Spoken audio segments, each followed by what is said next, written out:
I arrived home and found all my things in the front yard. My daughter-in-law appeared and said, "We decided to do some cleaning. Those old things are useless now." I looked her in the eye and replied calmly, "Then I am also going to clean out what is no longer useful to me." I took out my cell phone. It was time to show who really runs things here. I will never forget that moment, that precise instant when my life split in two. I had just returned from Ohio. I had buried my younger sister, Grace, after watching her suffer for 6 months with cancer.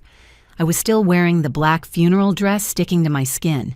I could still smell the damp earth and withered flowers. I could still hear the crying of my nephews saying goodbye to their mother. I came back destroyed. I came back with a broken soul. I came back needing a hug, a cup of hot tea, a kind word from my son Michael. But what I found was silence. I opened the gate of my house. Well, the house. That 2-story house with a garden in front that I bought myself after working 40 years cleaning offices. That house I painted light yellow because I always dreamed of a cheerful home. That house I gifted to my son 3 years ago when he married Linda, because a mother always wants to see her children established. And there they were, all my things, thrown in the yard as if they were trash. My clothes, my shoes, the photographs of my late husband, the hand-knitted shawl my grandmother gave me before she died, my children's documents from when they were babies. Everything, absolutely everything, piled up next to the bougainvillea plants that I planted myself. I stood paralyzed. My purse fell from my hands. "What?"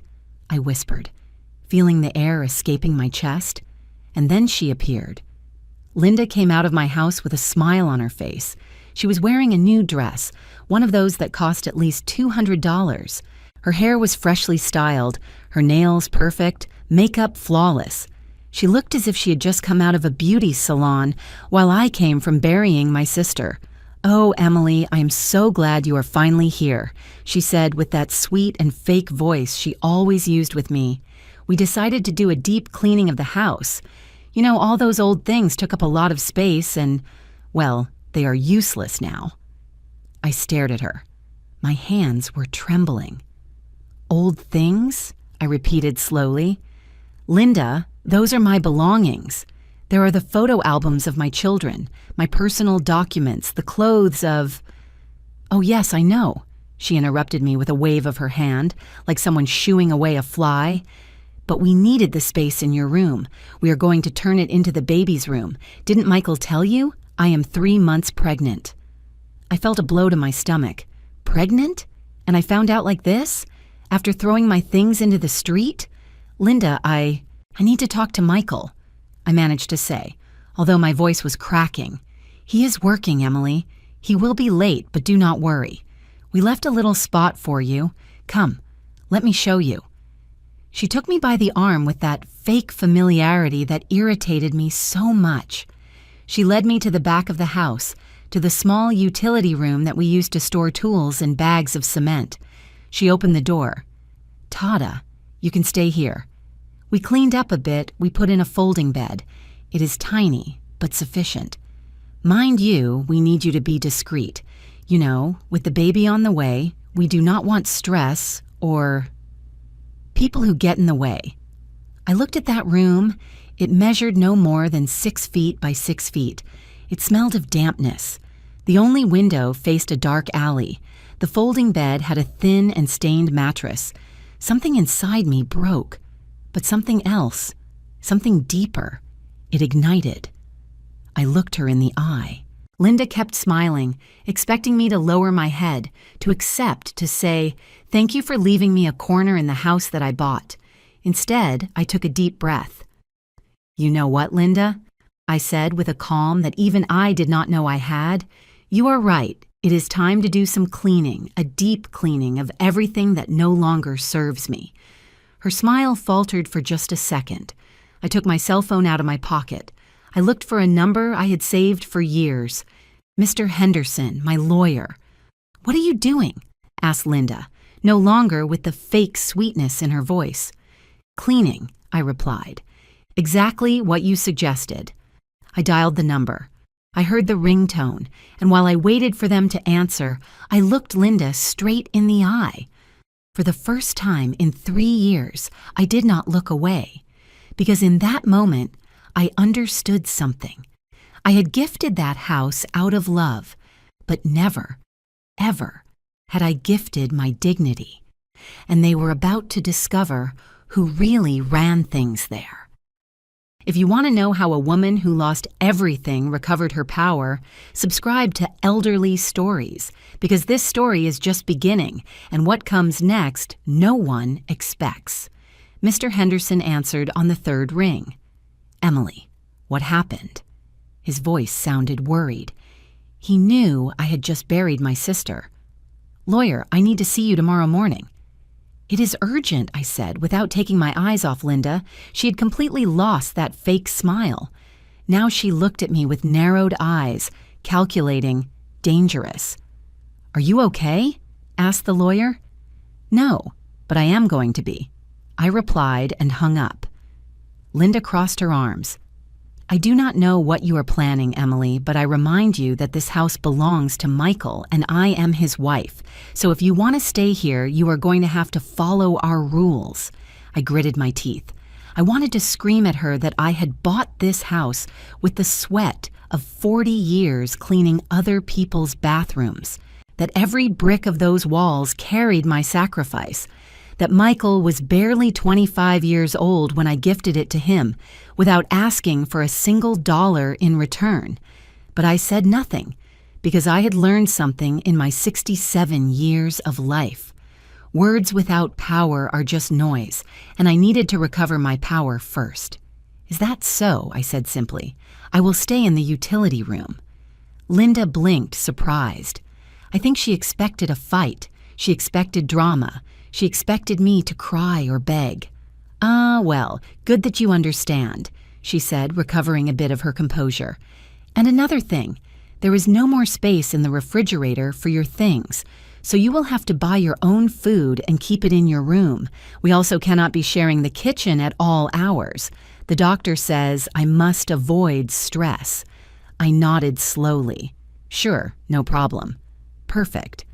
Then welcome to your new space," she said, and walked into the house, swaying her hips as if she had just won a battle. I stayed alone in that tiny room. I closed the door, and then, only then, did I allow myself to cry. I cried for my sister Grace. I cried for my husband, who had been dead for 10 years. I cried for the woman I had been, strong, hardworking, proud. I cried for my son Michael, who once hugged me and told me, "Mom, you are my hero." When had everything changed? I sat on that folding bed that smelled musty. I looked around. The walls had damp spots. The light bulb hung from a bare wire. There was not even a nail to hang clothes. But then I remembered something. I remembered my mother, who had raised 5 children alone after my father abandoned us. I remembered how she told us, "Girls, a woman is not strong because of what she has. She is strong because of what she is capable of rebuilding when everything is taken from her." I wiped my tears. I took out my cell phone and started taking photos of the room, of my belongings thrown in the garden, of everything. Because if life had taught me anything, it is that the truth always needs proof.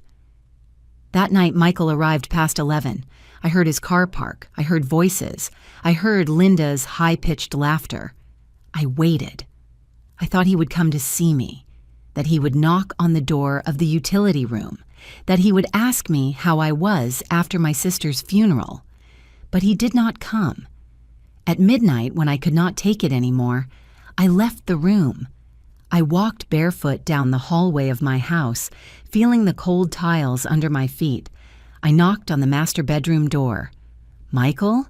I called softly. Silence. "Michael, son, I need to talk to you." The door opened just a crack. My son poked his head out. He looked tired, with dark circles under his eyes, thinner than the last time I had seen him. "Mom, it is late," he whispered. "What is it? What is it?" I repeated, feeling my voice crack. "Michael, they threw all my things into the garden. They put me in the utility room."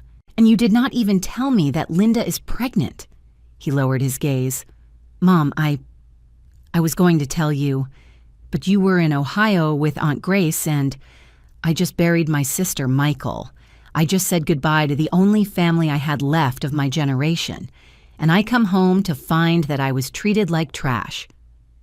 "It is not personal, Mom," he said, rubbing his eyes. "It is just that we need the space. With the baby on the way, things have to change." "Change?" I looked at him in disbelief. "Michael, I bought this house. I gave it to you because I thought you would want me here, that we would be a family. And we are, Mom. But Linda, she is stressed. The pregnancy has been difficult. The doctor says we must not upset her. And me," I asked, feeling a lump in my throat, "do I not matter?" Michael sighed. "Of course you matter, Mom. But you have to understand, Linda is now my family, my priority. You yourself always told us that when one gets married, the wife comes first." Every word was like a stab wound. "Not like this, son," I whispered. "Not like this. Mom, please, we are tired. We will talk tomorrow, okay? Try to be understanding." And he closed the door. I stood in that hallway trembling. My son, my Michael, the boy whose diapers I changed, whom I taught to read, whom I hugged every time he cried. That son had just closed the door in my face. I returned to the utility room like a ghost, but I did not cry anymore, because something inside me had changed. The sadness was turning into something else, into determination, into silent fury, into the absolute certainty that this could not stay like this. I sat on that folding bed and opened the drawer of my nightstand. There I kept something that no one knew I had, an old notebook where I kept the record of all the household expenses since I had given it to Michael. I started turning the pages, and what I saw froze my blood, but it also gave me the first weapon I needed to fight. What I discovered that night changed everything, and the worst part is that they had no idea what was coming. The notebook trembled in my hands. It was 2 a.m. The utility room was in absolute silence. Only the dripping of a poorly closed faucet could be heard somewhere in the house. I turned the pages slowly, feeling my heart beat faster with every line I read. I had always been organized with money. I had to be. When you grow up poor, you learn that every dollar counts. So when I gave the house to Michael, I asked him for something very simple. "Son, I just want you to keep me informed of the important expenses, not for control, but because this house is your heritage, and heritage must be taken care of." He had accepted. During the first year, Michael showed me the receipts, told me about the repairs.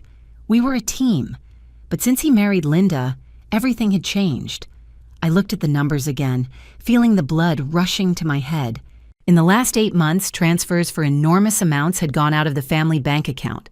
I had access to the bank statements because Michael had given me a debit card for emergencies, but I had never used it. I only checked the movements occasionally, and now, seeing everything together, reality hit me like a punch. $2,000 in January, living room remodeling. $2,500 in February, new furniture. $1,800 in March, no description. $3,000 in April, trip to Cancun. $2,000 in May, various purchases. $2,500 in June, decoration. $3,500 in July, no description. $4,000 in August, baby expenses. I added mentally.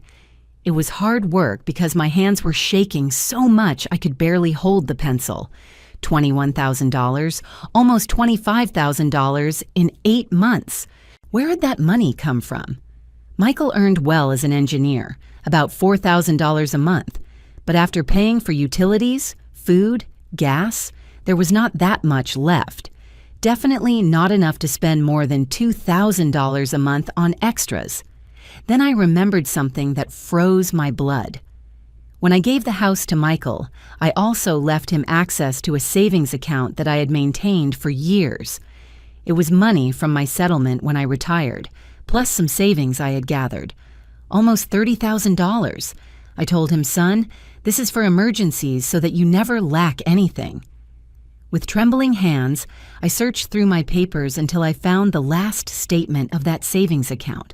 I opened it and my world collapsed. Current balance, $4,000. Of $30,000, only $4,000 remained. I felt the room spinning. I had to sit on the floor, leaning against the damp wall, trying to breathe. More than $25,000 gone. In less than a year, and me without knowing because I was busy taking care of my sick sister in Ohio, because I trusted my son, because never, ever did I think they would do something like this to me. But the worst was not the money. The worst was realizing that they had used me. They had kicked me out of my house. They had taken my space. They had humiliated me with the money that I myself had given them. I got up from the floor. My legs were trembling, but I walked to the window of the room. Outside, in the dark alley, I managed to see the light of the neighbor's kitchen. Mrs. Higgins. She always got up early to bake cookies and sell them before dawn. She was an older woman, like me, a widow, like me, a woman who had worked all her life to get her children ahead, and at that moment I needed to talk to someone. I put a robe over my nightgown and stealthily left the house. I walked the 20 yards that separated my house from hers. I tapped gently on her kitchen door. "Who is it?" asked Mrs. Higgins' voice. "It is me, Lucy, Emily." The door opened immediately. Mrs. Higgins looked at me with concern. She knew I had just returned from the funeral. "My friend, what are you doing awake at these hours? Come in, come in." I entered her small and warm kitchen. It smelled of fresh dough, hot oven, freshly made coffee. It smelled of home, of what my house used to be. "Coffee," she offered, pouring me a cup without waiting for an answer. I sat at her old and worn wooden table, and then I could not take it anymore. The tears started to fall. "Lucy," I whispered, "I need you to tell me the truth. Have you seen anything strange in my house these months?" She sat across from me, taking my hands in hers, rough and full of calluses from work. "My friend, I did not want to tell you anything because you were with your sick sister, but yes, I have seen things." "What things?" Mrs. Higgins sighed deeply. "Your daughter-in-law, Linda, she does not work, right?" "No, Michael says she does not need to work, that he earns enough." "Well, my friend, that girl changes cars every 2 weeks. It is not the same one. I have seen a red car, a white one, a gray one. And the bags she takes out of the car are from those expensive stores at the mall, the ones that cost hundreds of dollars." I felt a chill. "And Michael? I see your son leave very early and return very late. He looks tired, my friend, very tired, and thin, as if he were not eating well." "Anything else?" Mrs. Higgins hesitated. Then she spoke in a lower voice, like someone sharing a painful secret. "The other day, I saw that they sold your furniture, the antiques, those you had in the living room, the hand-carved wood ones. Some guys came in a truck and took them. Your daughter-in-law was there, smiling, counting bills. The coffee fell from my hands. The cup shattered against the floor. That furniture, that damn furniture. It was my mother's inheritance, furniture that was more than 70 years old. Furniture that my grandmother had brought from Boston when she moved to the city. Furniture that was worth a fortune, not for the money, but for the history. And Linda had sold it, as if it were trash. "How long ago was that?" I asked with a dead voice. 2 weeks, my friend, when you were in Ohio." I remained silent. Mrs. Higgins got up to sweep the broken cup pieces, but I barely heard her. In my head, the puzzle pieces were starting to come together. The missing money, the excessive expenses, the sold furniture, my clothes thrown in the garden, the utility room. Linda was not only kicking me out of the house, she was erasing me, erasing my history, my memories, my existence, and my son was letting her do it. I returned to the utility room when it was already dawning. I sat on that folding bed with the bank statements and my notebook on my lap, and I made a decision. If they wanted to play like this, I was also going to play, but with my own rules. Because they did not know something very important. They did not know that house was still in my name. Michael had never done the official change of ownership paperwork. I had only given him verbal permission to use it. They did not know that I had documents for absolutely everything. And they did not know that the woman sitting in that miserable room was not the same one who had arrived yesterday. That woman had broken. But from the ashes, something new was being made. Something stronger, something dangerous. When the sun finished rising, I already had a plan, and I swear that not even in their worst nightmares did they imagine what I was about to do to them. At 9 a.m. sharp, I was knocking on the door of Mr. Henderson's office. I had bathed in the patio sink because Linda had locked the main bathroom door so I wouldn't waste her hot water. I had put on my best black dress, the same one from the funeral. I had combed my hair carefully, gathering it in a firm bun, because I had learned something in all these years. When you are going to fight for what is yours, you have to look dignified. Mr. Henderson received me with a long and tight hug. "Emily, my dear, I am so sorry about your sister. Grace was a great woman." "Thank you, lawyer," I said, feeling the lump in my throat. "But I did not come to talk about that. I came for something else." We sat in his office full of books and diplomas. He poured me a glass of water and waited patiently for me to start. I took out my notebook, the bank statements, the photographs of my things in the garden, everything, and I told him everything. While I spoke, I saw how Mr. Henderson's face was transforming, from concern to surprise, from surprise to indignation. When I finished, he leaned back in his chair, rubbing his chin.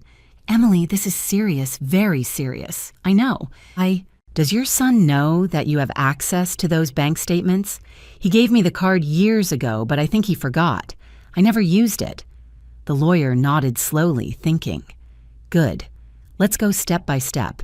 First, the house. Do you have the deed?" "Yes. Here it is." I took the document out of my purse. I had kept it like a treasure.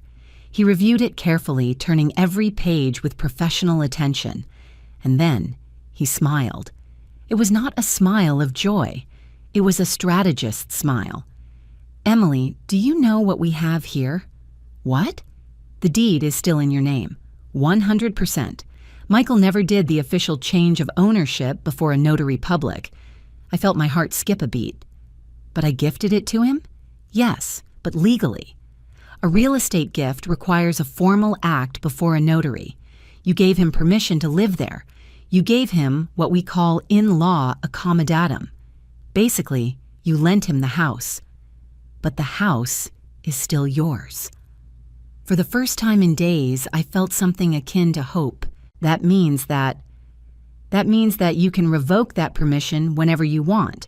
It is your property. They are, legally speaking, your tenants, without a contract, without permanent possession rights. I stayed silent, processing that information. "And the money?" I asked. "The $25,000 that disappeared." The lawyer reviewed the bank statements with a serious expression. "There is something very interesting here. Look at these transfers. Many are made with electronic signatures. Did you authorize these operations?" "No, never." "And Michael has full access to the account?" "Yes, because I gave it to him when I lent him the house. I wanted him to have financial backing. But did you sign any document making him a co-holder of the account?" I thought carefully. "No, he only has a debit card linked, but the account is in my name." Mr. Henderson clasped his hands on the desk. "Emily, this is delicate. If Michael made those transfers without your explicit authorization, it could be considered misappropriation of assets. Technically, it is family fraud." The words fell on me like stones. Fraud. My own son. "I do not want to put him in jail, lawyer," I said quickly. "I just want things to be fair, and they will be. But you need to recover your negotiating power, and for that, we need to move some pieces." He took out a notepad and started writing.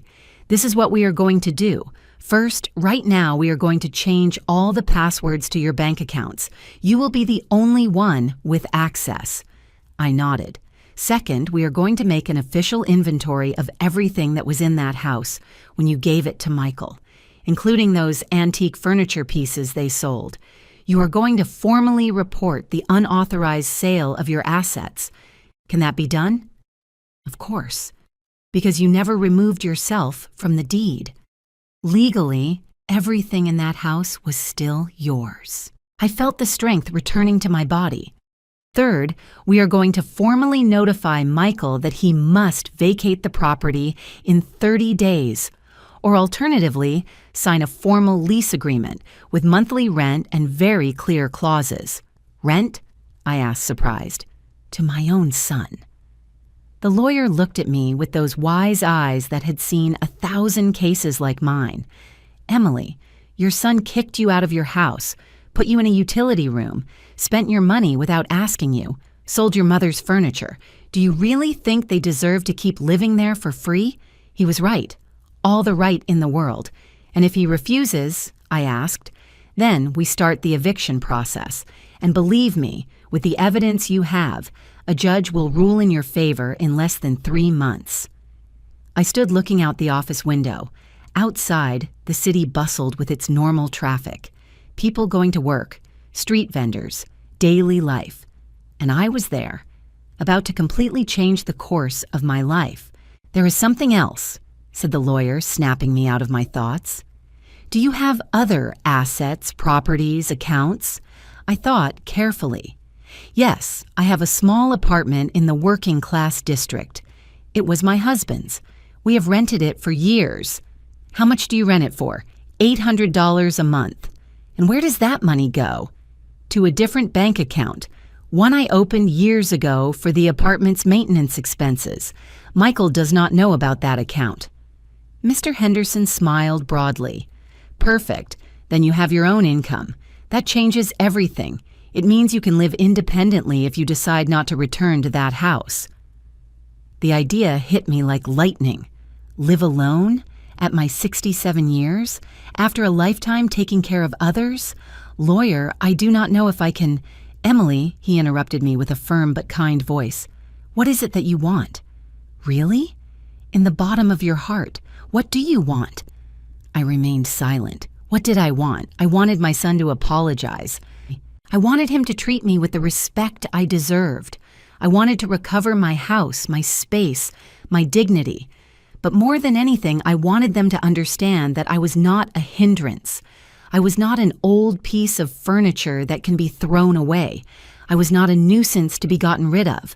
I was Emily Rodriguez, widow of Salazar, a woman who had worked 40 years without rest, a mother who had raised 3 children alone after becoming a widow, a woman who deserved respect. I want justice, I said finally. I want them to learn that you cannot treat people like that, especially your own mother. Mr. Henderson nodded. Then we are going to give you exactly that. But Emily, I need you to be prepared. This is going to hurt. There will be tears, screams, begging. Michael is going to try to make you feel guilty. Linda is going to invent stories. They are going to say that you are a bad mother, that you are selfish, that you are crazy. They already tell me all that, I whispered. But now it is going to be worse, because now you are fighting. And when you fight, people show their true face. I took a deep breath. I am ready. Are you sure? I thought of those pieces of furniture from my mother, sold like trash. I thought of the missing money. I thought of the damp and dark utility room. I thought of the door closed in my face. Yes, I said with a firm voice. I am sure. Then let's begin. I left Mr. Henderson's office 3 hours later. In my purse, I carried new documents, changed passwords, a detailed action plan, and something more important. I carried hope. I walked through the downtown streets with a firm step. I bought a coffee and a sweet roll at a bakery. I sat on a park bench and ate quietly, watching people pass by. And for the first time in weeks, I smiled, because they thought they had defeated me. They thought they had broken me. They thought I was going to lower my head and accept my destiny as an old and invisible woman. But they were very, very wrong. I was not a defeated woman. I was a woman preparing for war, and they had no idea what was coming upon them. Michael and Linda were about to receive the surprise of their lives, and I was going to be there to see it all. I returned to the house around 6 in the afternoon. I was carrying 3 grocery bags. I had bought what was necessary to prepare food in the utility room: a small electric grill, disposable plates, a small pot, some basic groceries. If they wanted me to live as a tenant, I would do so, but with dignity. When I entered, I heard voices in the living room, many voices. I peeked in carefully. Linda was there, dressed up as if for a magazine. She was wearing a pale pink dress, which surely had cost hundreds of dollars. By her side were her parents, Mr. Arnold, a portly man with a mustache and an air of self-importance, and Mrs. Beatrice, a thin and elegant woman who always looked at me as if I were something stuck to her shoe. Michael was also there, dressed in a shirt and dress pants, uncomfortable, pulling at his shirt collar as if it were choking him. "Emily!" exclaimed Linda upon seeing me, with that singing and fake voice. "Good that you are here." I prepared a family dinner. My parents wanted to know our situation better, our situation, as if it were a problem that had to be solved. "Good afternoon," I greeted briefly, trying to pass towards the utility room. "Oh, no, no, no." Linda approached me, taking me by the arm firmly. "I already prepared everything. It would be rude if you did not join us. Besides, we need to talk about some important things." I had no choice. I sat at the dining table, my table, the one I had bought at an antique market 15 years ago. Linda served dinner with a perfect smile: roast chicken, red rice, salad.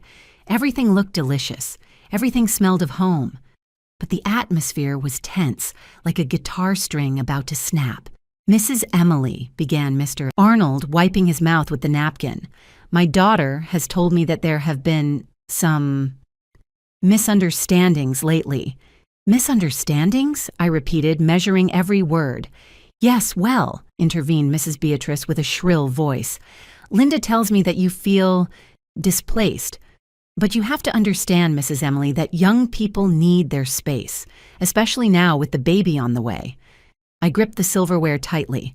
"I understand perfectly the need for space," I said calmly.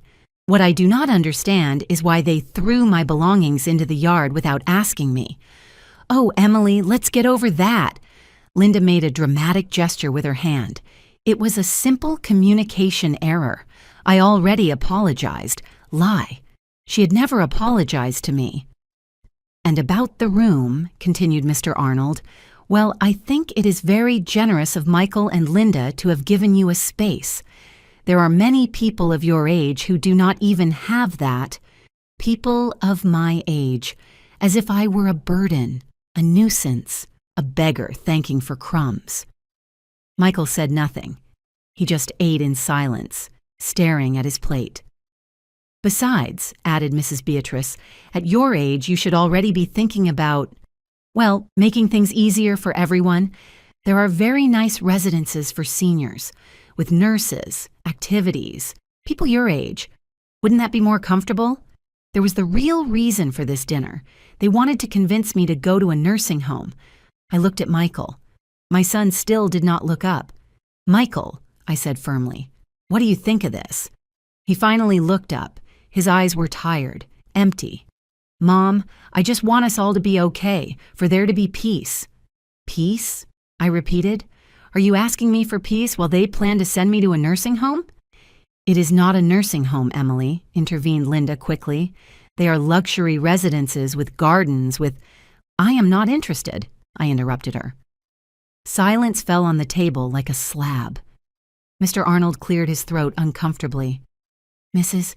Emily, I understand that this is difficult for you, but you have to be realistic. Michael and Linda are building their family, and you, well, you have already fulfilled your cycle. You already raised your children.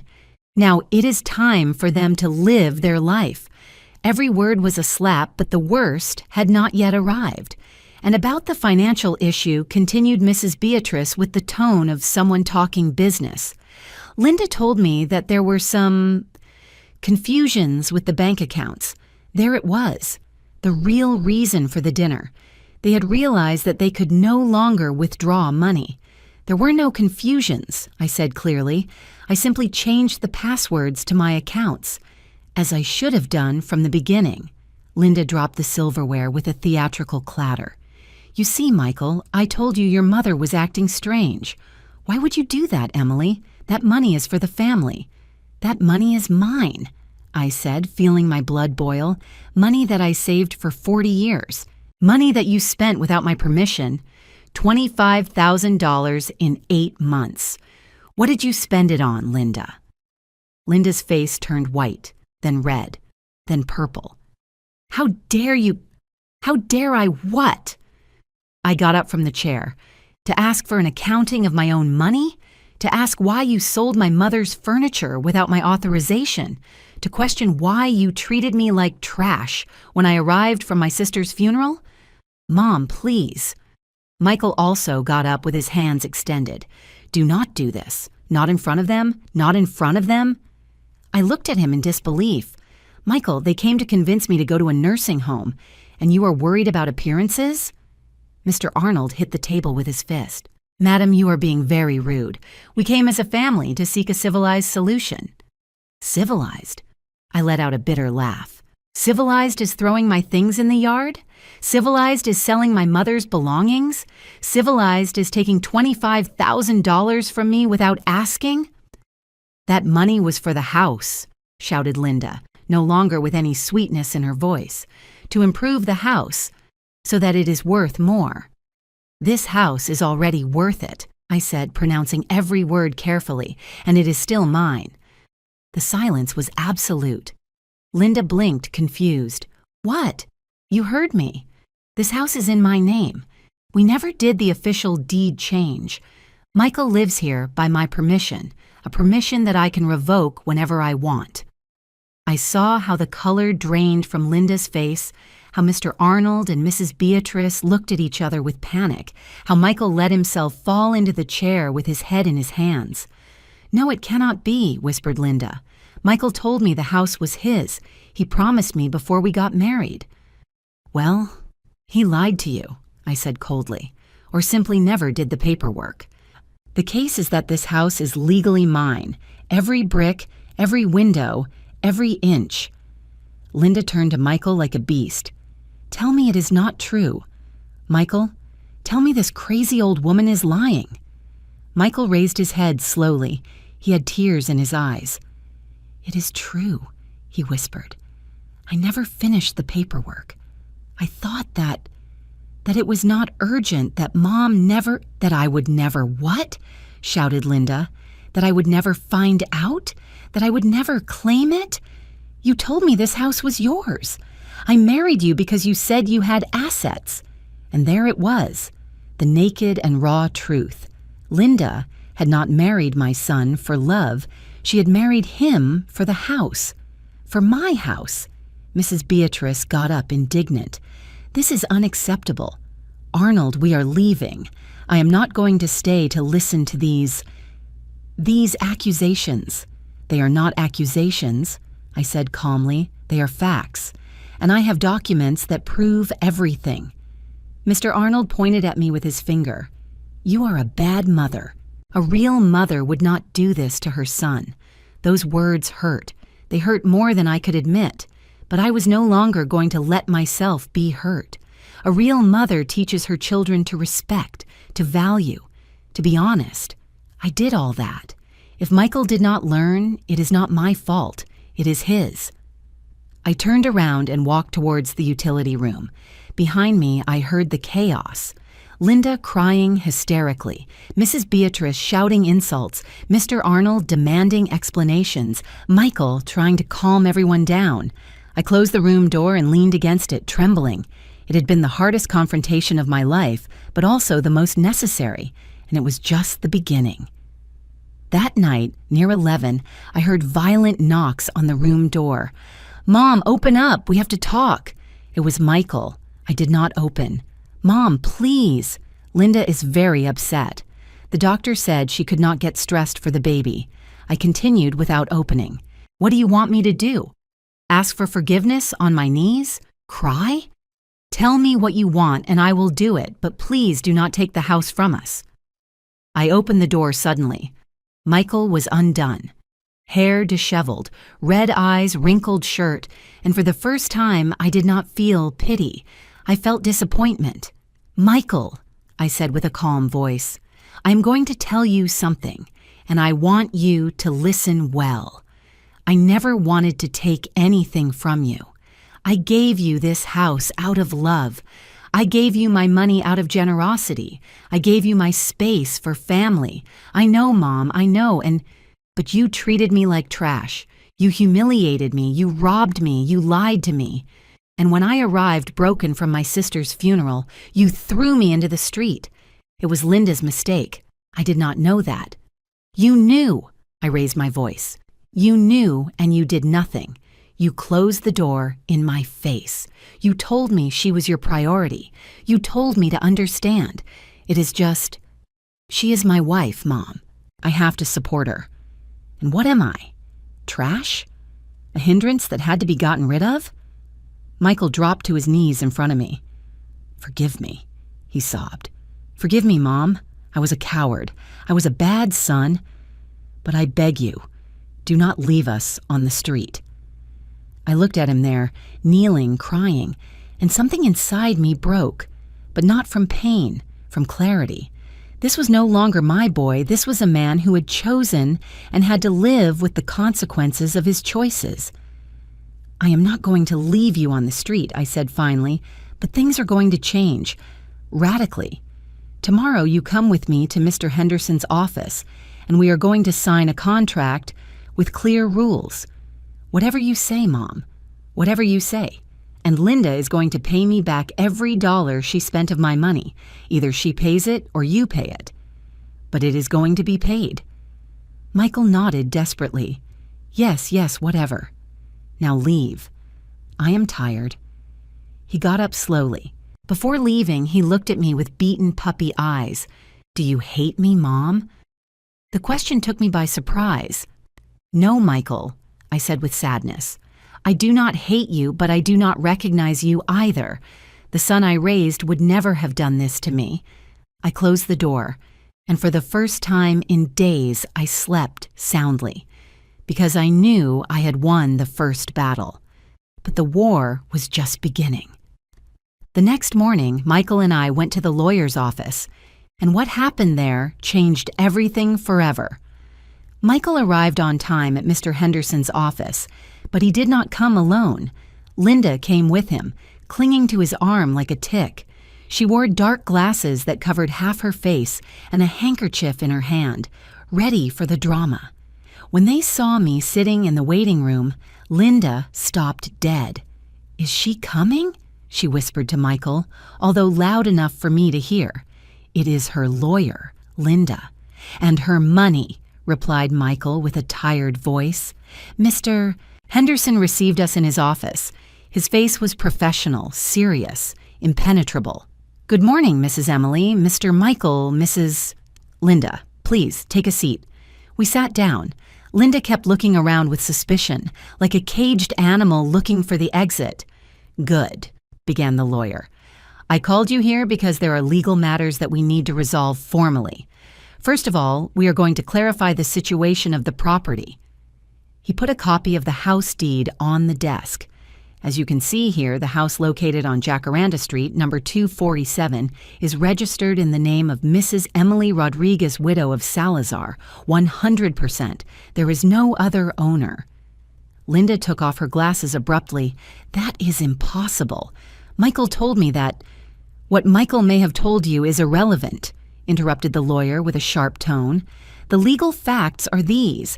Mrs. Emily is the sole owner. You live there by verbal permission, what in legal terms is called comodatum. But I am her daughter-in-law." "It is my house, too," insisted Linda, with a voice increasingly shrill. "No, madam, it is not. Not an inch of that property is in your name." I saw how Linda turned pale, how her hand squeezed the handkerchief until her knuckles turned white. Michael said with a trembling voice, "Is this true?" My son lowered his head. "Yes. And when did you plan to tell me? I thought we were going to fix the paperwork after the wedding, but with work and—" "I do not care about your excuses," shouted Linda, jumping up. "You told me you had your own house. You promised me." "Linda, calm down, please. Think of the baby," begged Michael. "The baby, of course. The baby who is going to be born in a house that is not even yours." Mr. Henderson tapped the desk gently. "Madam, please sit down. There are more topics to discuss." Linda let herself fall into the chair, breathing heavily. "Second topic," continued the lawyer, "the unauthorized withdrawals from Mrs. Emily's bank accounts. He put the bank statements I had given him on the desk. In the last 8 months, a total of $25,000 has gone out of these accounts. Mrs. Emily never authorized these transactions. I did not take that money," defended Michael immediately. "The transfers were made with the card that is in your name," said the lawyer. "That makes you legally responsible. But it was Linda who used the card. I lent it to her because she said she needed—" "What?" Linda looked at him with wide eyes. "Now you are going to blame me. You were the one who bought the new furniture, who organized the trip to Cancun, who spent $3,000 on clothes. Because you told me we had money, that your mom had given you all that. I said she lent it to us, not that she gave it to you. Seeing them fight like that should have given me satisfaction, but it only gave me sadness." "Enough," I said with a firm voice. "Wait a minute." The two shut up immediately. "I do not care who spent the money. You two are responsible, and that money is going to be returned, all of it down to the last dollar." "Mom, we do not have $25,000, said Michael with desperation. "My salary barely covers—" "Then you are going to pay it in installments, with interest. The lawyer is going to make a payment plan." "Interest?" Linda let out a hysterical laugh. "You are going to charge interest to your own son.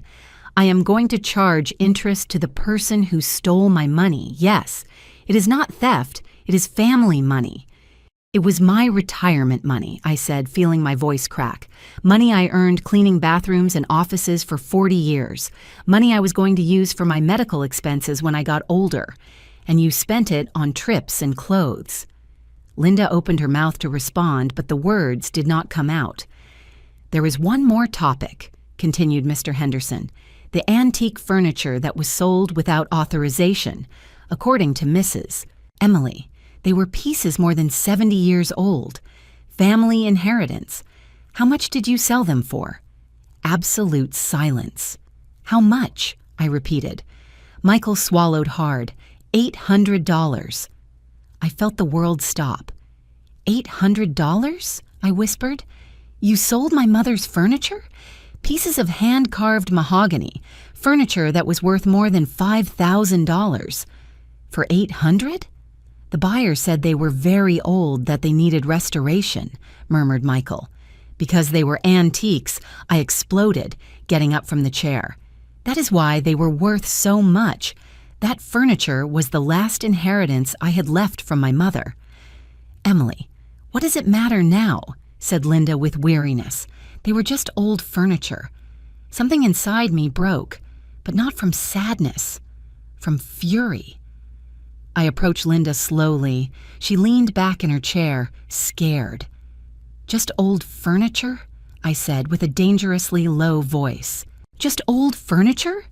That furniture was brought by my grandmother from Boston in a cargo truck in 1952. My mother polished it every Sunday after Mass. There I taught Michael to read. There we dined as a family for 30 years.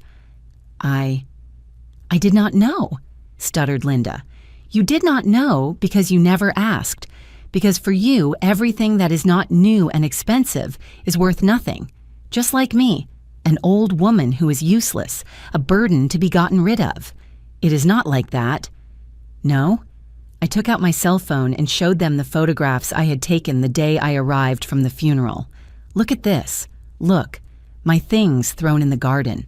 My photos, my clothes, the memories of my dead husband, everything thrown like trash.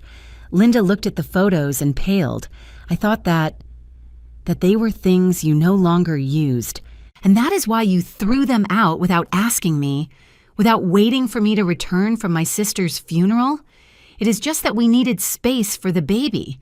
You had the whole house, I shouted. A 2-story house with 4 bedrooms.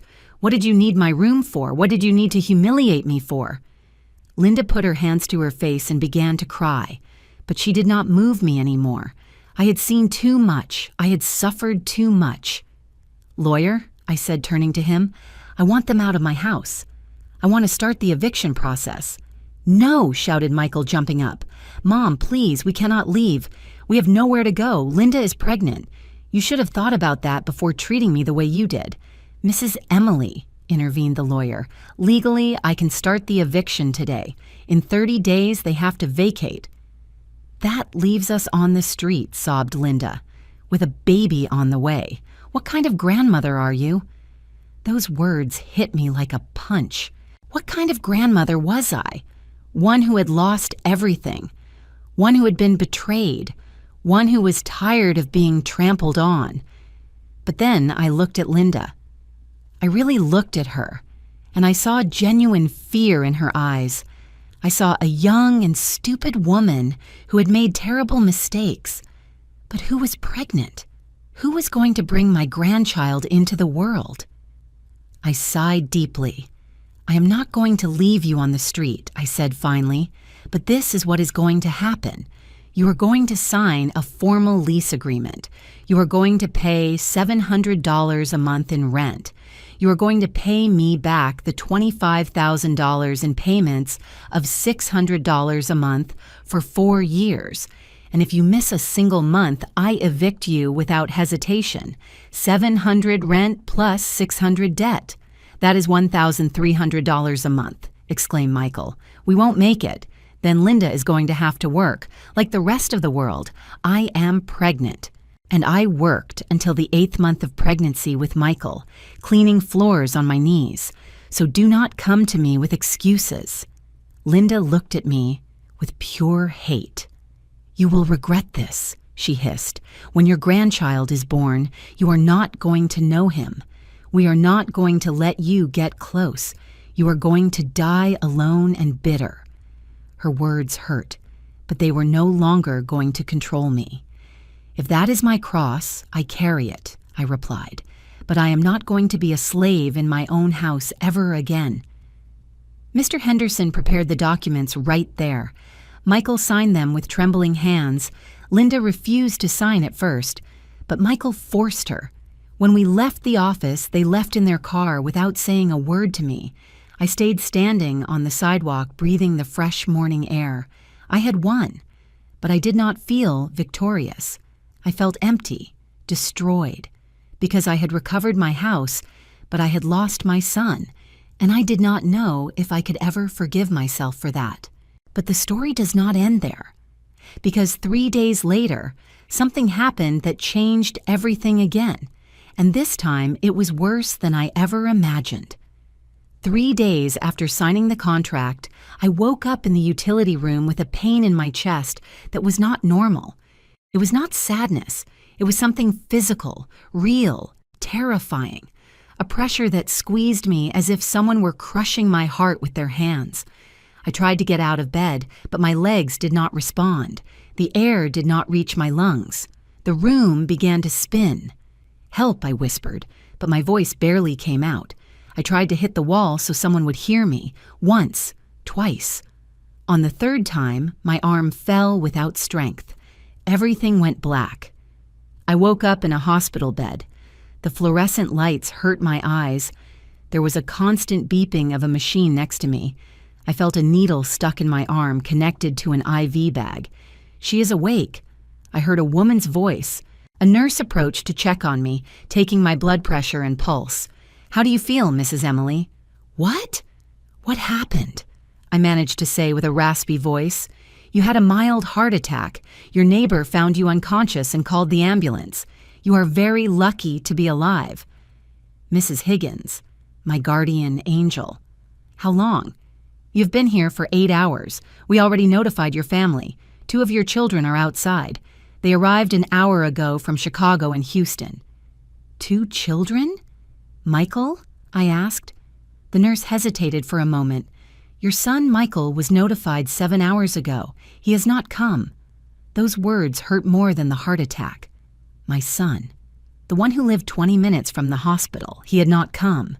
But my other children, Jessica and David, who lived hundreds of miles away, had dropped everything to arrive. I want to see them, I said. Of course. Just a moment, okay? The doctor says you must avoid strong emotions. The nurse left, and seconds later they entered like hurricanes. Jessica, my middle daughter, 38 years old, a lawyer, always so serious and organized. But now she had red and swollen eyes from crying. David, my youngest son, 35 years old, an engineer like Michael, but with a completely different heart. He had messy hair and his shirt buttoned wrong, as if he had dressed in a rush. Mom! Jessica ran to me and hugged me carefully, as if I were made of glass. Thank God, we thought that we were going to lose you. David took my free hand and squeezed it tight. What happened, Mom? Mrs. Higgins called us crying, saying she found you passed out on the floor. Why didn't you tell us you were unwell? I didn't want to worry you, I whispered. Worry us? Jessica wiped her tears with rage. You almost died, Mom. The doctor says it was a miracle Mrs. Higgins found you when she did. 10 minutes more and... She didn't finish the sentence. It wasn't necessary. But we don't understand, said David, sitting on the edge of the bed. The doctor says this was caused by extreme stress. What is happening? Why so much stress? I looked at both of them. My children. So different from Michael in so many ways. And I told them everything. I told them about my arrival from the funeral, my things thrown in the yard, the utility room, Linda, the missing money, the sold furniture, everything. As I spoke, I saw my children's expressions change, from concern to disbelief, from disbelief to horror, from horror to absolute fury. What? Shouted Jessica, jumping up. Michael did what? I am going to kill him. David also got up. I'm going to go right now, and I am going to... David, no. I stopped him with the little strength I had. It is already handled. We already signed a contract with Mr. Henderson. Does Mr. Henderson know about this? Asked Jessica. Yes. He is helping me. Jessica took out her cell phone immediately. I am going to call Michael right now. Wait. I tried to stop her, but she was already dialing. We waited. 1, 2, 3 rings. Voicemail. Jessica called again. Voicemail again. He is declining my calls, she said with a dangerous voice. That damn coward is declining my calls. David also tried. Same result. Mom, said Jessica, putting away the cell phone with sharp movements, when you get out of here, you are coming with me to Chicago. I cannot... Yes, you can. And you are going to. I am not going to allow you to keep living in those conditions. I no longer live in the utility room. I rented a small apartment with the money from the rents of the building in the working-class district. What building? Asked David, confused. One I inherited from your father. We have rented it for years. You didn't know because I always kept that money for emergencies. My children looked at each other. Mom, said David slowly, how many more secrets do you have? They are not secrets. They are, precautions. One learns to take care of herself when she is a widow. Jessica sat back down next to me, taking my hand with both of hers. Mom, listen to me well. Michael has no right to treat you like that. I don't care if he is my brother. What he did is unforgivable. He is married. He has to choose his wife. Choosing his wife does not mean humiliating his mother, exploded David. I am married, Mom. I have 2 children. And Andrea would never ask me to treat you like that. Never. And if she did? I asked in a low voice. Then she wouldn't be the woman I want to be with, he replied without hesitation. A good wife does not make you choose between her and your family. A good wife integrates, does not disintegrate. Those words made me cry. because David was right. A good partner does not force you to abandon your own. "Mom," said Jessica with a firm voice, "I need you to understand something. You gave us everything. You worked until you broke so we could study. You paid for our college. You helped us when we needed it. Now it is our turn to take care of you. I don't want to be a burden." "You are not a burden," shouted Jessica. "You are our mother, and the fact that you think you can be a burden breaks my heart." David approached and hugged us both. "Mom, when you get out of here, we are going to fix everything. I am going to speak personally with Michael, and if he does not rectify, if he does not apologize on his knees, then I am also going to disown him as a brother. I don't want you to fight because of me. It is not because of you, Mom. It is because of what is right, and what Michael did is wrong." At that moment, the doctor entered, an older man with glasses and a serious expression. "Family Salazar, I need to speak with you about Mrs. Emily's condition." We all tensed up. The heart attack was caused by acute and prolonged stress. Your mother's blood pressure was at dangerous levels. If we do not make drastic changes in her lifestyle, the next one is not going to be mild. It is going to be a complete heart attack, and probably fatal. The words fell like stones. "What does she need?" asked Jessica immediately. "First, completely eliminate sources of stress. Second, daily medication to control blood pressure. Third, psychological therapy, because the damage is not only physical, it is also emotional. And fourth, a real support network. Family that takes care of her, not destroys her." David and Jessica nodded. "She will have it all," said David. "I give you my word." The doctor looked directly at me. "Mrs. Emily, what causes you the most stress at this moment?" The question took me by surprise. I thought of Michael, of Linda, of the utility room, of the sold furniture, of the humiliation. "My oldest son," I said finally, "and the situation with him. Then, by medical prescription, I recommend that you cut contact temporarily with that situation, at least for 3 months. You need to heal, and you cannot heal if you keep getting hurt." Those words were like a liberation. A doctor was giving me permission to walk away, to take care of myself, to set boundaries, without guilt. "I will do it," I said. Jessica squeezed my hand, "and we will be with you every step." I left the hospital 2 days later. Jessica stayed with me in a nearby hotel. David had to return to Houston for work, but he called 3 times a day. Michael never appeared. Not a call, not a message, nothing.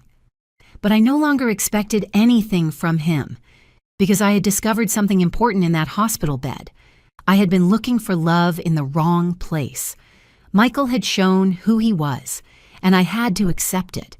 But Jessica and David, they showed me that I was not alone, that I still had family, real family. A week later, I was sitting in the small apartment I had rented with the rent money. It was a modest place. A single room, small kitchen, full bathroom, but it was mine. Clean, orderly, at peace.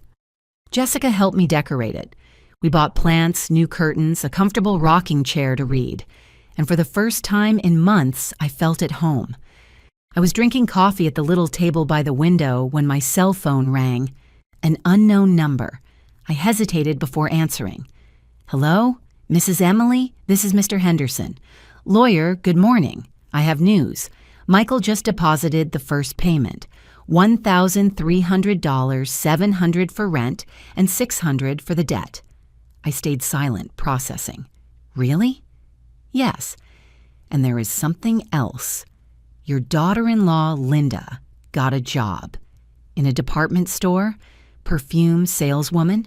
I couldn't help a small smile. Linda, the one who had never worked a day in her life, now selling perfumes. Life has strange ways of teaching lessons. Thank you for letting me know, lawyer. There is something else, Emily. Michael called the office. He asked for you. He says he needs to speak with you. I am not ready for that, I said immediately. I understand. I just wanted you to know. I hung up and stared out the window. Outside, life went on. People walking, children playing, vendors shouting their products, and I was there, alive, breathing, healing. I had lost a lot, but I had also gained something invaluable. I had gained my dignity back, and no one ever again was going to take it from me. But Michael was not going to give up so easily, and what he did next forced me to make the most difficult decision of my life.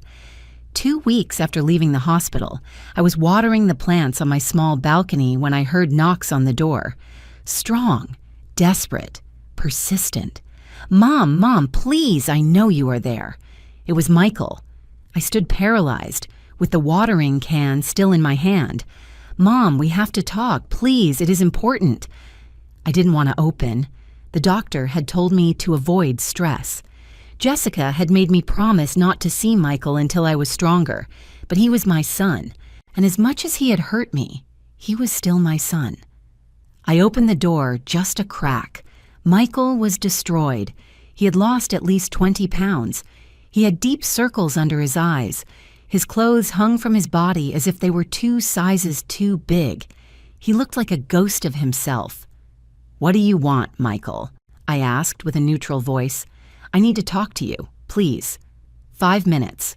The doctor forbade me stressful situations. I know, Mrs. Higgins told me.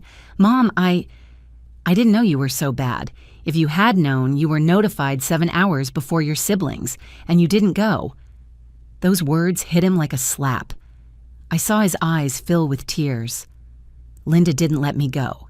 She said it was a trick of yours to manipulate me, that you wanted to play the victim.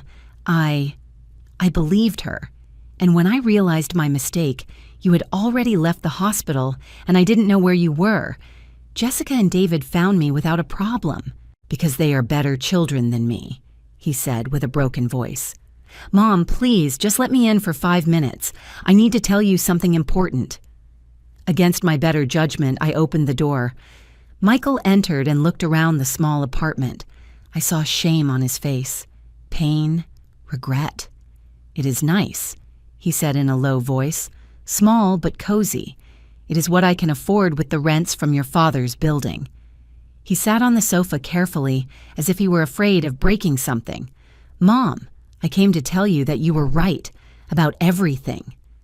I looked at him with suspicion. "Linda is destroying me," he continued.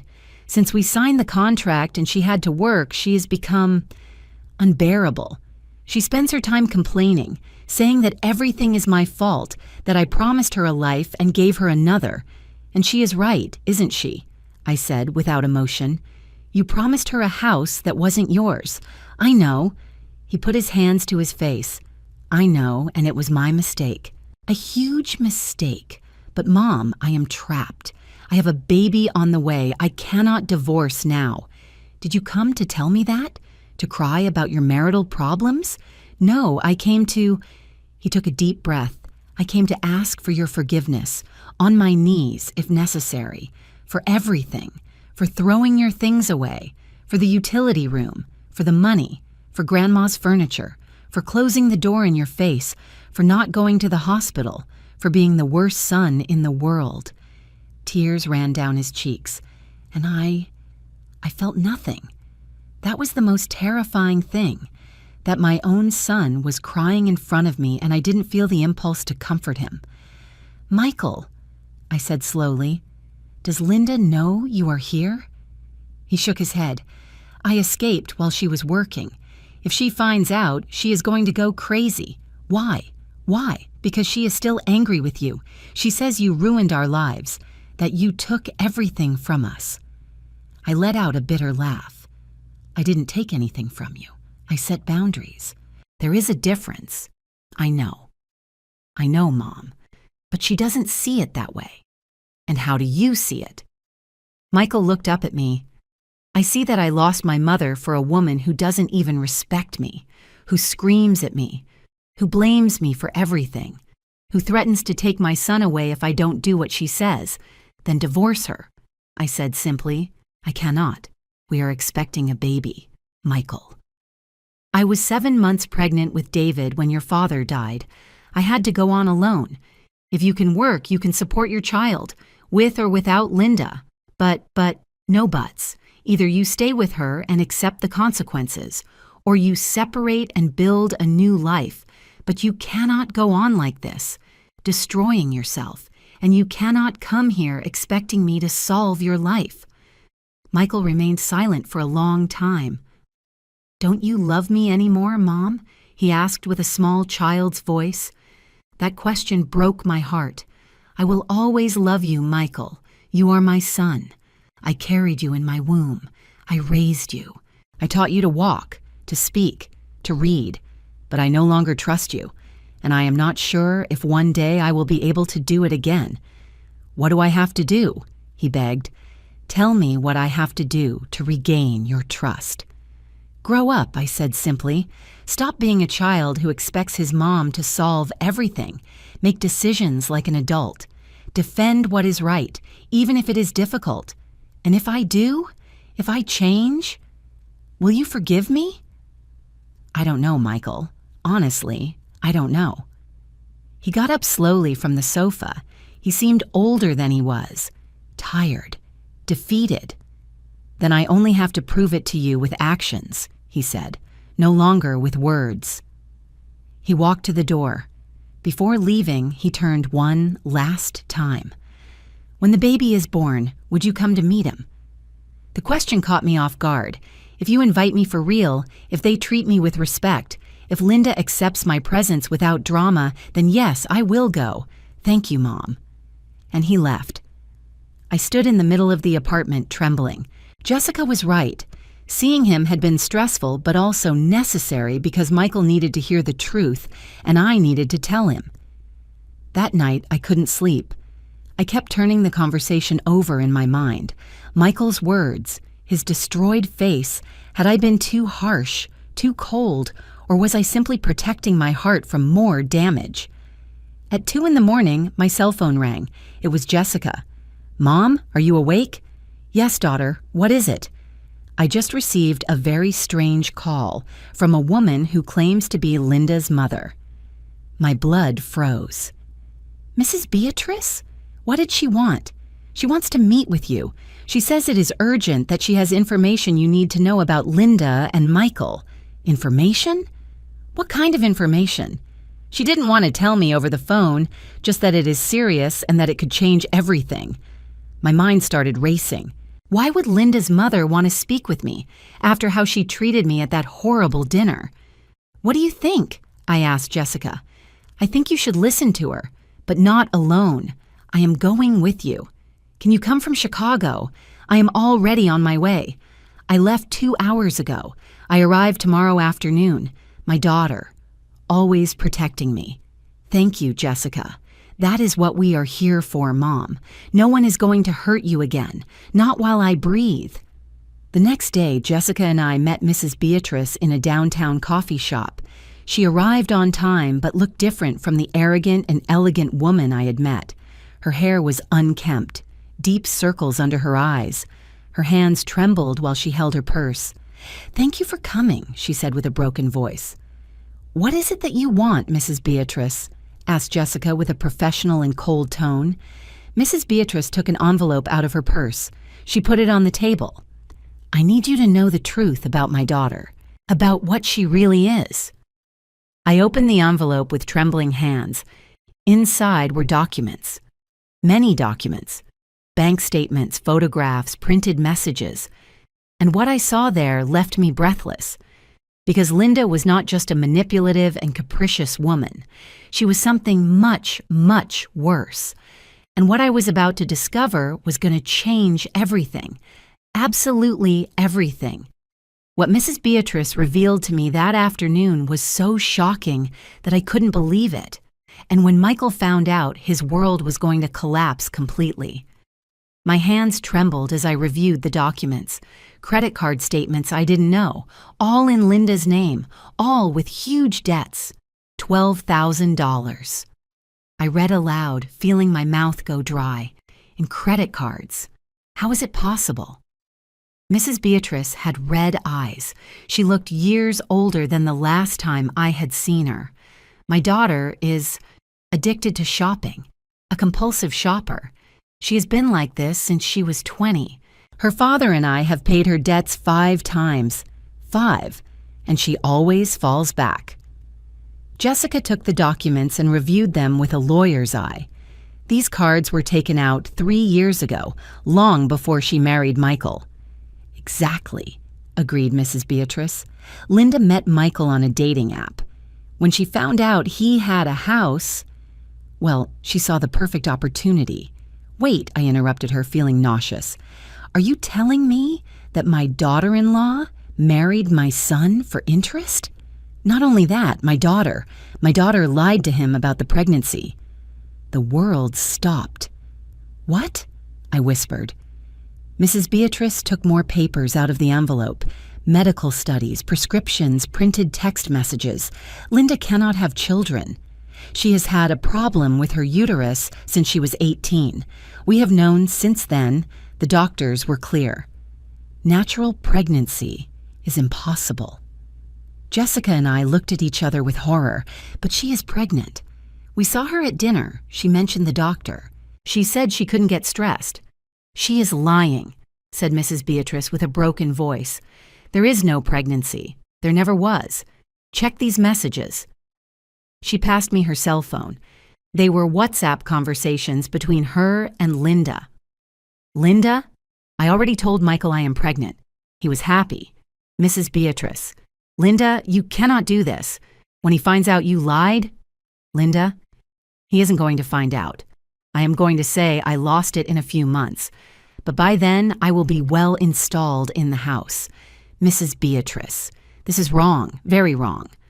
Linda, you never support me, always criticizing. That is why I am in this situation.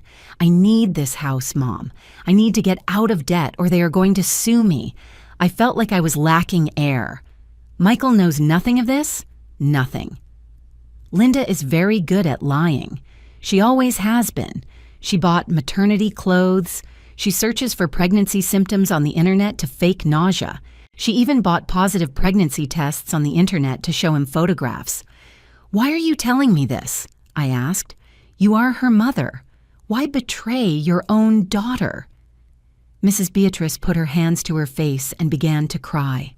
Because I can't take it anymore. I can no longer watch how she destroys lives. She has scammed 3 men before Michael. Always the same story. They fall in love, she invents pregnancies, takes money, and when she can no longer sustain the lie, she disappears. My God, I whispered. But this time was different. This time she found someone who had a house and decided to stay. And when you appeared as an obstacle, well, I saw her do horrible things. Throw your belongings, sell your furniture, humiliate you. And you said nothing? Asked Jessica with a hard voice. I was afraid, shouted Mrs. Beatrice. My daughter can be dangerous. She manipulates, lies, threatens. She told me that if I said anything to Michael, she would cut me out of her life forever. And she is my only daughter, my only baby. But she is no longer a baby, I said with a firm voice. She is an adult woman who is committing fraud, and you are an accomplice by remaining silent. Mrs. Beatrice nodded through tears. I know. That is why I am here. Because yesterday, Linda came to ask me for more money. $3,000. She says she needs to get fake pregnancy studies to keep deceiving Michael. And I can no longer go on with this. I cannot. Jessica took all the documents and stored them carefully. I am going to need certified copies of all this, and I need you to be willing to testify if necessary. Whatever, said Mrs. Beatrice. I just want this to end before my daughter ruins more lives. Where is your husband in all this? I asked. Arnold knows nothing. He believes Linda finally settled down. If he finds out about this, I don't know what he would do. He is so proud of her. Well, he is going to have to find out, said Jessica, because this is serious. Very serious. I stared at the documents on the table. My son, my poor Michael, deceived, manipulated, destroyed by a woman who never loved him, who only saw an opportunity in him. I have to tell him, I said. Michael has to know the truth. Are you sure, Mom? Asked Jessica. This is going to destroy him. He's already destroyed. But at least if he knows the truth, he can start rebuilding on real foundations, not on lies. Mrs. Beatrice took my hands. Thank you. Thank you for being more of a mother than me, for protecting your son even when he didn't protect you. Her words hurt me, because they were right. I was still a mother, despite everything. That same afternoon, I dialed Michael's number. He answered on the second ring. Mom. Michael. I need you to come to my apartment. Now. It is urgent. Are you okay? Did something happen to you?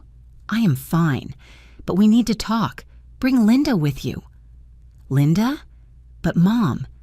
Michael, I said with a firm voice. Either you both come in an hour or I go there. And believe me, you don't want this conversation to be in your house. It is okay. We are on our way. I hung up and looked at Jessica. Are you ready? She asked.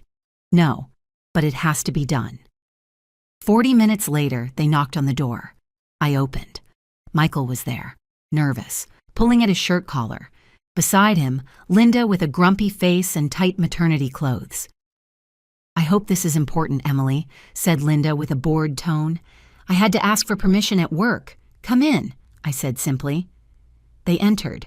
They sat on the sofa. Jessica was standing next to me with a folder in her hands. What is happening? Asked Michael. Why is Jessica here? Because what I am going to tell you is very serious, and you need family support. I saw how Linda's face changed, from boredom to alert. Serious? She asked with a high-pitched voice. What are you talking about? I'm talking about lies, I said, looking directly at her. About fraud. About manipulation. I don't know what. Your mother came to see me, I interrupted her, and she told me everything. I saw the color drain from Linda's face. My mom? What did she say? Jessica opened the folder and started taking out documents. She said you are not pregnant, that you never were, that you have a medical problem that prevents you from having children, and that you lied to Michael to keep the house. The silence was deafening. Michael stood up slowly from the sofa. What? His voice came out as a whisper. What did you say? She is lying, shouted Linda. My mom is crazy. She is inventing things because she is jealous that I am happy.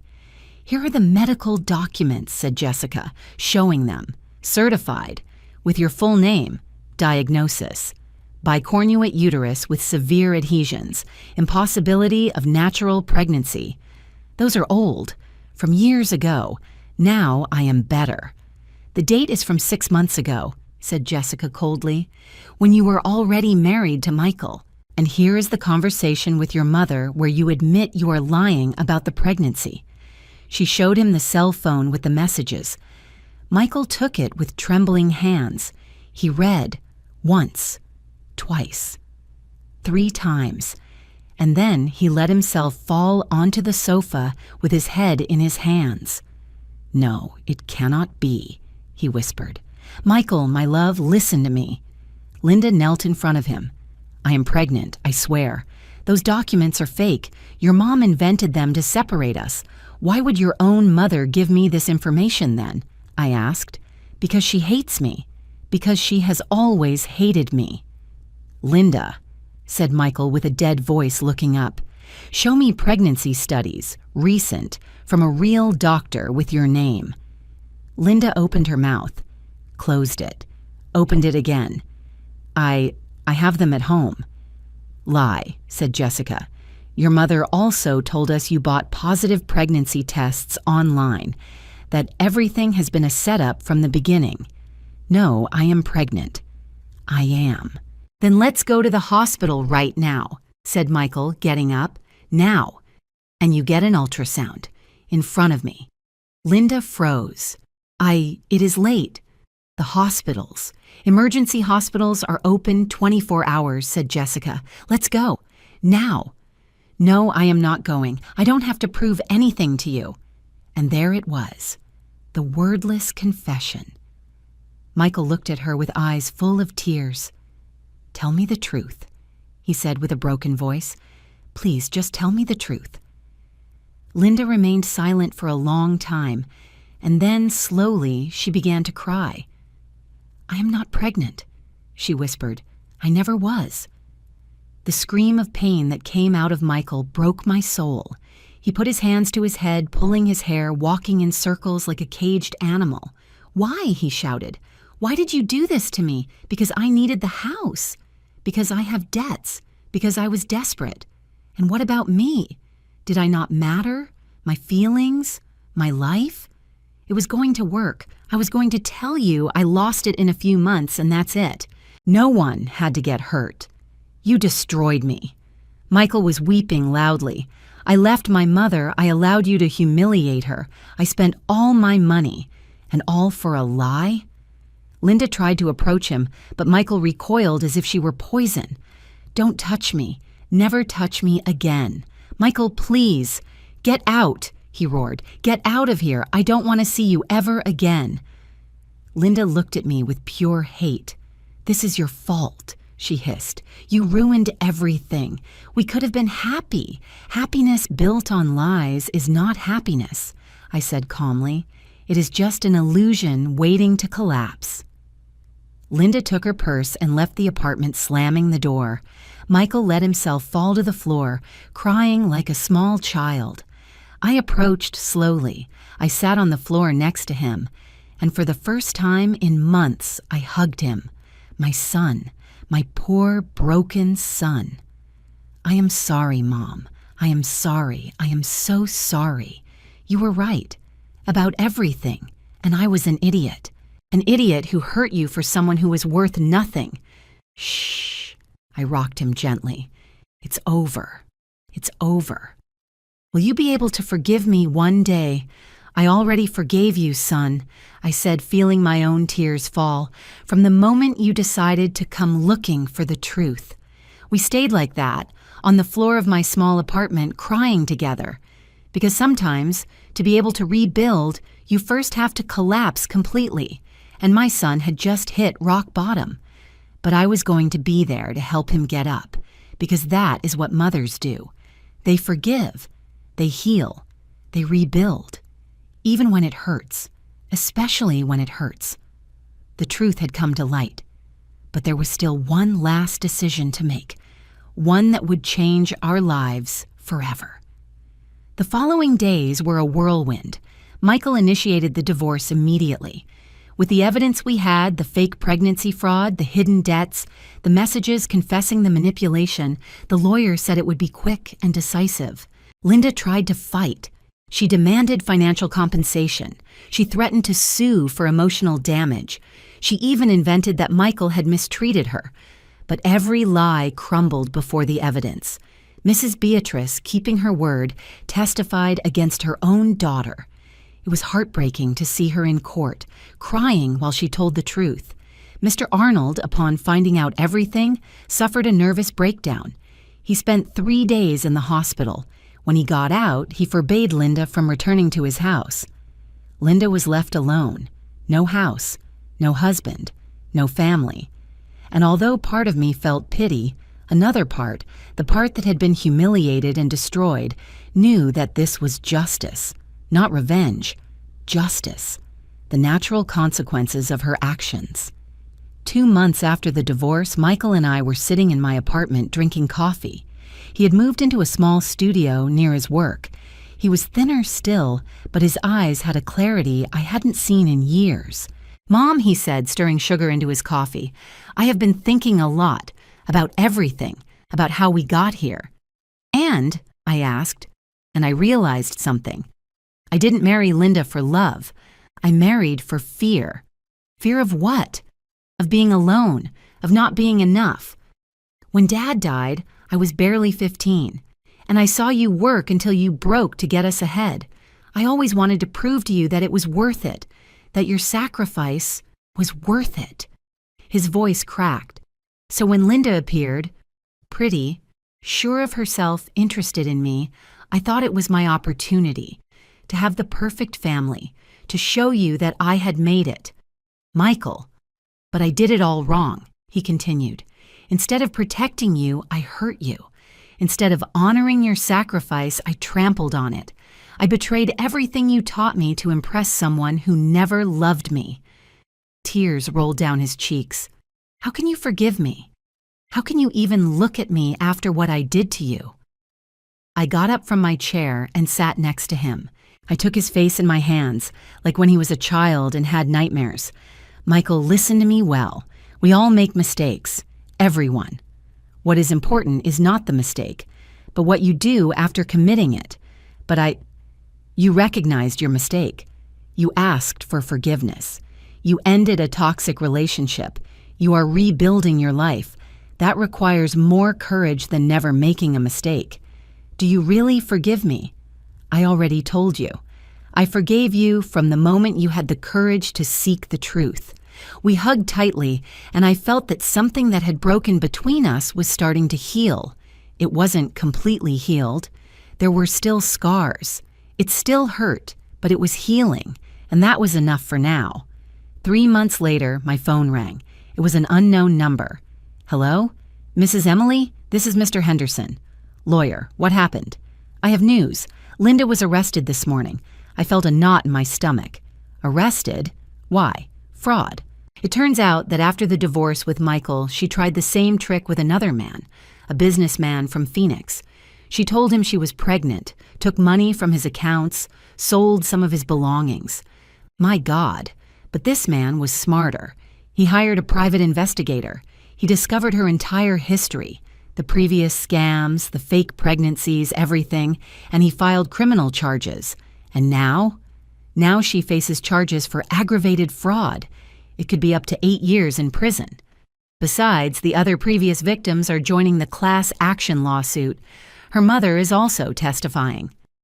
I remained silent, processing the information. How is Michael? I asked. Does he know? I notified him an hour ago. He said that he hopes she learns, that she finds help, but that it is no longer his problem. Good, I said. That is mature of him. There is something else, Emily. Michael complied with all his payments, the $1,300 monthly for 4 months straight, without fail, without complaints. I know. I have been monitoring the account. He wants to know if you would consider renegotiating the contract. Not to pay less, but to be able to visit you more often. He says he misses talking to you. I felt a lump in my throat. Tell him to come to dinner on Sunday.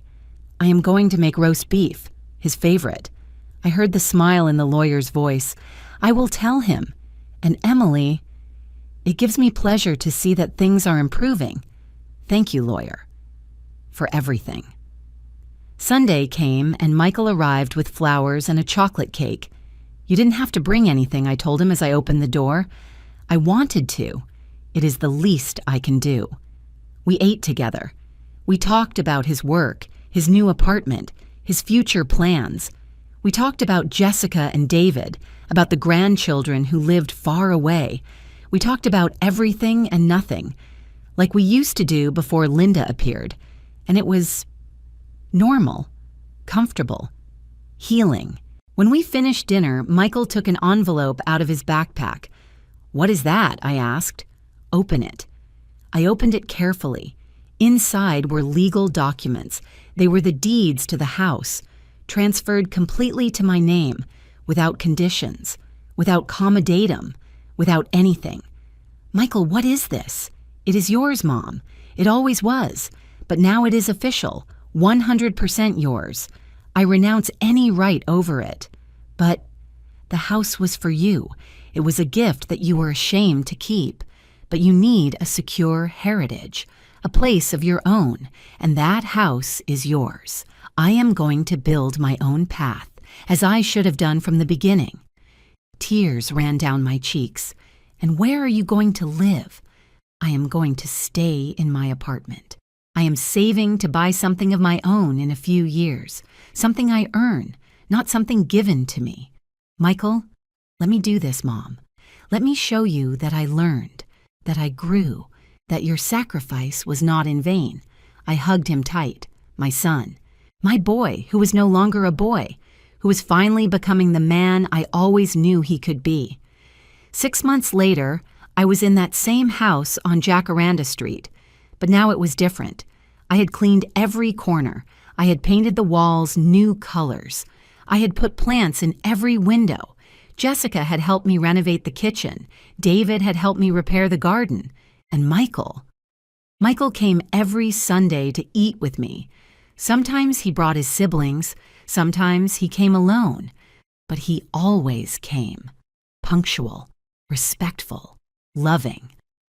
One afternoon, the four of us were in the garden, me, Michael, Jessica, and David, drinking lemonade under the shade of the bougainvilleas that I myself had planted years ago. "Do you know what day it is today?" I asked. "What day?" asked Jessica. "It has been exactly a year since I arrived from my sister Grace's funeral and found my things in the garden." An uncomfortable silence fell. "Mom," began Michael. "No," I interrupted him with a smile. "I'm not saying it to make you feel bad. I say it because a year ago I thought I had lost everything. My house, my dignity, my family, my son." I looked at the three of them. But what really happened is that I lost the illusions, the lies, the fake relationships, and when all that was gone, I discovered what really mattered. "What?" asked David. "You, the ones who stayed, the ones who fought for me, the ones who showed me that family is not perfect, but it can be real." Michael wiped his eyes discreetly. "I also discovered something about myself," I continued. "I discovered that I can be strong, that I can set boundaries, that I can ask for respect without feeling guilty, that I don't have to accept crumbs of love." "You taught us all a lesson, Mom," said Jessica. "Sometimes the greatest love is the one that says no more." Exactly. And today, a year later, I'm sitting in my garden, in my house, with my children who love me for real, drinking lemonade, in peace. "In peace," repeated the three. We toasted with our glasses of lemonade, and we laughed. And for the first time in a long time, I felt that everything was where it should be. That night, when my children left and I stayed alone, I went out to the garden one last time. I looked at the stars, the same sky I had looked at a year ago when I thought my life was over. But it hadn't ended. It had started again. I had fallen, I had broken, I had hit rock bottom, but I had gotten up, and I had learned the most important lesson of all. That dignity is not given, it is defended. That respect is not begged for, it is demanded. That true love does not humiliate, it elevates. And that never, never is it too late to clean your life of everything that does not serve you, even when that means staying alone for a while. Because being alone with your dignity intact is better than being accompanied in humiliation. I smiled, looking at the stars. "Thank you, Grace," I whispered, thinking of my sister. "Thank you for teaching me that life is short, and that we shouldn't waste it on people who don't value us." The wind blew gently, moving the bougainvilleas, and I swear I felt my sister's answer in that wind. "You're welcome, little sister. Now live. Live for real." And that was exactly what I did. I lived, with dignity, with peace, with self-love, and with the certainty that I had won the most important battle of all. The battle for my own soul. If this story reached your heart, it is because something in it resonated with you. Maybe you have also been humiliated by someone who should love you. Maybe you have also felt that you are not worthy, that you are a burden, that you should accept crumbs. Let me tell you something. From the bottom of my soul, you are worthy. You have always been worthy, and you deserve respect. It doesn't matter your age. It doesn't matter if you are a mother, grandmother, daughter, or sister. It doesn't matter how many times they have made you feel small. You have a right to your dignity, to your space, to your peace, to your happiness. And if someone, anyone, makes you feel less than what you are, then it is time to do some cleaning, to say, enough, to set boundaries, to demand respect, to defend yourself. Because life is too short to live it on your knees, and never, never is it too late to get up.